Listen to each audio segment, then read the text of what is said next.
ఒక వ్యక్తి బాప్తిసం పొందిన తరువాత ఆ వ్యక్తికి పరిశుద్ధాత్మను వరంగా పొందుతాడని వాక్యం చెప్తుంది. అవును, అపోస్తుల కార్యాలు 2వ అధ్యాయంలో తెలియజేస్తూ ఉంటాడు. ఆ వ్యక్తిలో కనబడవలసిన ఆత్మ ఫలాలు ఎన్ని? వాస్తవంగా మనము ఆత్మ ఫలాలు అని ప్లూరల్ ఉపయోగిస్తూ ఉంటాం, కానీ బైబిల్లో మాత్రము ఆత్మ ఫలమేమనగా అని సింగులరే చెప్తూ ఉంటాడు, ఏకవచనం. కాబట్టి అక్కడ చెప్పినవన్నీ కూడా ఫలాలు అని చెప్పలేదు, ఫలము. కాబట్టి ఒకసారి గలతీయులకు రాసిన పత్రిక 5వ అధ్యాయము మనం గమనించేటప్పుడు 22వ వచనాన్ని మనం చూసినట్లయితే 5వ అధ్యాయము 22వ వచనం మనం గమనించినప్పుడు గలతీయులకు రాసిన పత్రిక అక్కడ అంటూ ఉన్నాడు, ఆత్మ ఫలం ఏమనగా అని అంటున్నాడు.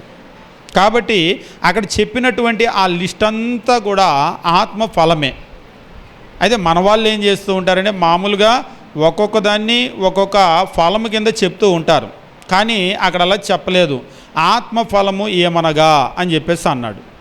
అది కాబట్టి ఆత్మ ఫలాలు ఎన్ని అంటే ఇవన్నీ కలిపి ఒకటే ఫలం, అది ఫలించాలన్నాడు.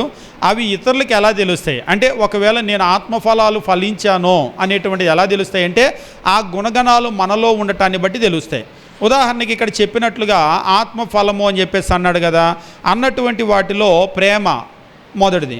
మనలో ప్రేమ ఉంటే అది బయటకు కనబడుతుంది, ఆ ఎమోషన్ అనేది బయటకు కనబడుతుంది. ప్రేమ ఉంటే అది నోటి మాటలతో కాకుండా క్రియలతో చేయమని దేవుడు అన్నాడు. కాబట్టి ఆ ప్రేమ కలిగినటువంటి క్రియలను బట్టి ప్రేమ ఉంది అని. ప్రేమ, సంతోషము, సమాధానము, దీర్ఘశాంతము అవి లోపల ఉంటే మన జీవితంలో మన క్రియల్లో బయటికి కనబడతాయి. అవి ఎలా బయటికి తెలుస్తాయి అంటే అవి మన క్రియలను బట్టి తెలుస్తాయి.